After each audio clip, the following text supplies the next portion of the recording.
Shalom jemaat yang dikasih Tuhan, kembali kita berjumpa di dalam Daily Devotion dan firman Tuhan atau renungan hari ini terambil dari Lukas pasal ke-24 ayatnya yang ke-44 sampai dengan 47. Nah, supaya saudara bisa mendapatkan konteks daripada Lukas 24 ini, kita mengerti bahwa Lukas 24 berbicara tentang hari ketika Yesus bangkit dari kubur pada saat itu. Bahkan di ayat-ayat yang sebelumnya, kita bisa mengenal di ayat ke-15 berbicara tentang ada dua orang murid pada saat itu yang mau berjalan ke Emmaus pada saat itu, kira-kira 7 mil dikatakan oleh Alkitab dari jaraknya dari Yerusalem, kurang lebih sekitar 10-11 km pada saat itu. Dan pada saat mereka berjalan, mereka sedang bercakap-cakap tentang segala sesuatu yang terjadi, lalu dikatakan Yesus menghampiri mereka katanya. Nah, ketika Yesus menghampiri mereka, lalu berjalan bersama-sama dengan mereka, di ayat ke-16, tetapi ada sesuatu yang menghalangi mata mereka sehingga mereka tidak bisa mengenal dia katanya. Jadi ketika Yesus pada saat itu menghampiri mereka dan mereka bertemu murid daripada Yesus bersama dengan Yesus, tapi mereka tidak bisa mengenali Yesus karena ada yang menghalangi mata mereka.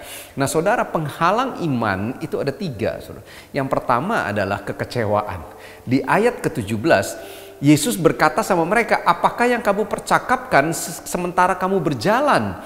Dan mereka berhenti dengan muka yang muram. Lalu mereka bilang, mereka bingung saudara, karena Yesus ini sepertinya nggak tahu apa yang terjadi. Nah, yang pertama penghalang imannya adalah kekecewaan. Jadi kalau hari ini saudara mungkin sepertinya tidak bisa, saudara kenapa kok iman saya nggak bisa maju? Kenapa saya nggak bisa dekat dengan Tuhan?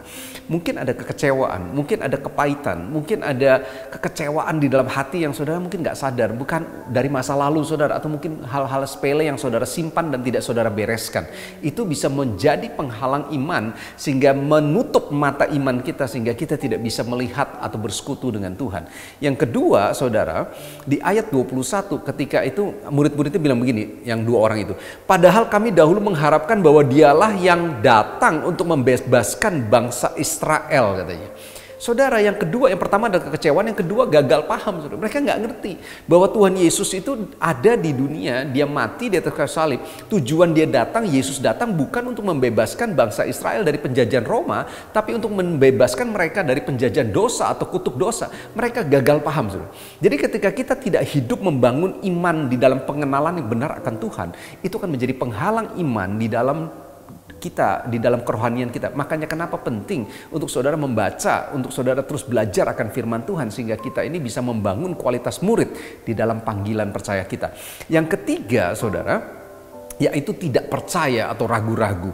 Firman Tuhan bilang ayat 25. Lalu ia berkata kepada mereka, hai kamu orang yang bodoh, betapa lambannya hatimu sehingga kamu nggak percaya segala sesuatu yang dikatakan gitu. Kenapa mereka nggak bisa melihat Tuhan pada saat penghalang imannya? Apa saudara? Karena mereka nggak percaya saudara. Karena mereka ragu-ragu. Nah 2 hal ini sebagai rahasia untuk kita bisa terus hidup di dalam iman yang kuat di dalam Tuhan adalah yang pertama, saudara harus bersekutu dengan Tuhan.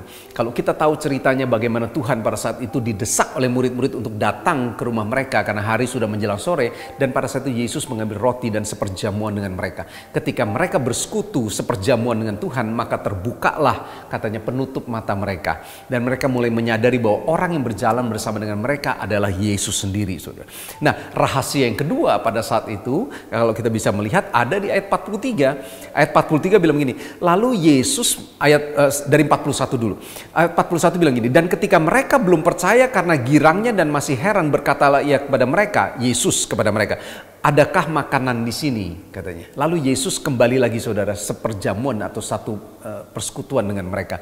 Dan pada saat itulah katanya di ayat 45, lalu Tuhan membuka pikiran mereka sehingga mereka mengerti kitab suci. Nah saudara, yang pertama adalah persekutuan dengan Tuhan, yang kedua adalah percaya dengan iman. Katanya di ayat 41 mereka tadinya belum percaya, dan karena girangnya mereka sehingga Yesus bilang gini, kalau kamu gak percaya sama saya, ada makanan gak?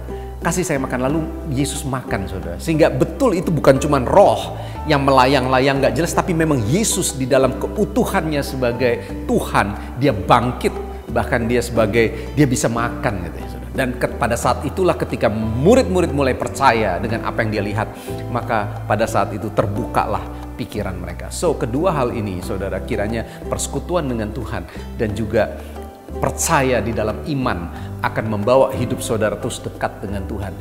Jangan izinkan kekecewaan, terus bangun pengenalan yang kuat akan Tuhan, dan jangan ragu-ragu, dan jangan sampai kita bahkan tidak percaya kepada firman Tuhan. Mari kita berdoa. Terima kasih buat firman-Mu hari ini. Kami sudah belajar, kami diberkati, kami gak mau hidup di dalam kekecewaan. Kami mau terus bangun hidup di dalam pengenalan yang benar akan Tuhan. Bahkan kami mau bangun iman kami, percaya kami, sekalipun gak masuk akal. Tapi hidup ini tidak ditentukan dari akal pikiran, tapi ditentukan dari firman Tuhan dan janji Tuhan akan hidup kami. Hari ini kami belajar untuk membangun persekutuan dengan Tuhan dan terus membangun iman percaya kami di dalam Tuhan. Terima kasih buat firman-Mu dalam nama Yesus. Haleluya. Amin. Tuhan berkati kita semua. God bless.